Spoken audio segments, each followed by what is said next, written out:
Frères et sœurs, je vous salue.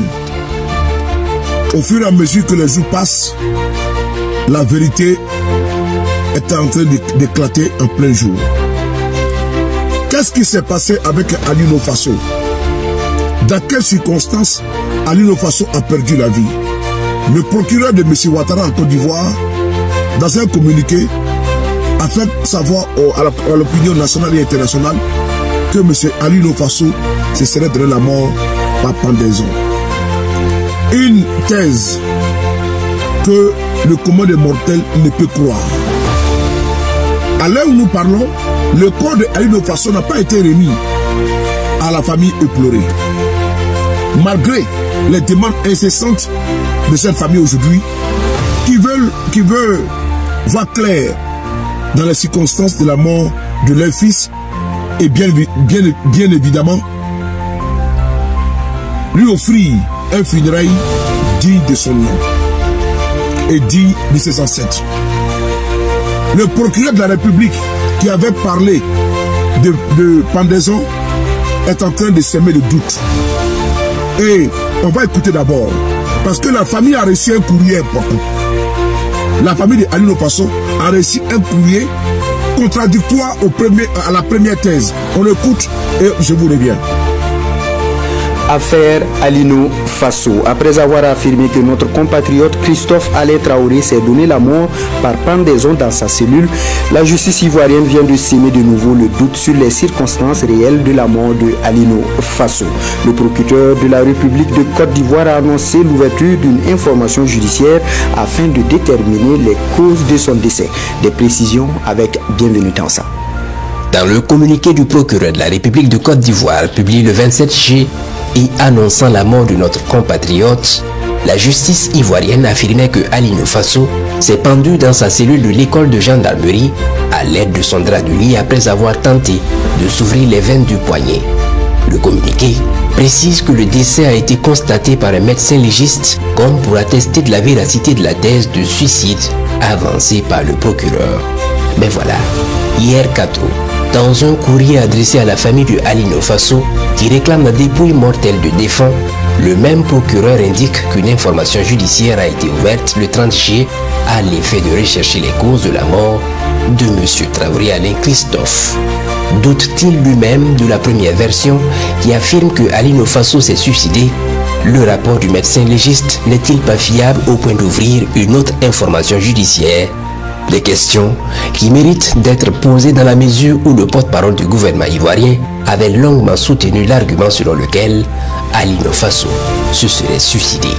La justice ivoirienne cherche-t-elle à gagner du temps face à la demande de mise à disposition du corps de notre compatriote? En tous les cas, cette lettre du procureur de la République de Côte d'Ivoire montre à souhait qu'il y a anguille sous roche dans cette affaire qui n'a certainement pas fini de livrer tous ses secrets. Frères et sœurs, il y a anguille sous roche. Cette affaire, effectivement, n'a pas fini de révéler, de dévoiler ses secrets.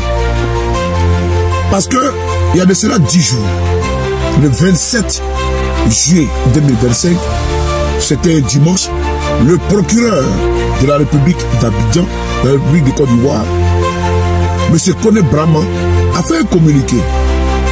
Dans ce communiqué, il soutenait, il affirmait, il confirmait que Alino Faso a perdu la vie le jeudi 24, qu'il a voulu s'ouvrir les veines. Il n'a pas pu le faire, mais il s'est plutôt pendu avec son drap de lit. Et il a parlé qu'ils ont même consulté, qu'il y a un médecin légiste qui est venu autopsier le corps de Alino Faso. Et que c'est suite à cela, il est arrivé à la conclusion du suicide. Les voix se sont élevées pour dire que c'est trop facile, c'est trop simpliste. Et la famille éplorée décide d'écrire au procureur le 4 août 2025, le même procureur écrit à la famille et dit à la famille que depuis le 30 juillet, il a ouvert une information judiciaire pour savoir dans quelles circonstances Alino Faso a perdu la vie. Il y a un problème. Le même procureur qui écrit le 27 juillet, et puis il certifie que Alino Faso a perdu la vie par pendaison, il serait donné la mort, c'est lui encore qui dit qu'il est en train de chercher les circonstances de la mort de Alino Faso. Que cache-t-on à l'opinion nationale et internationale? Nous l'avons dit depuis le premier jour.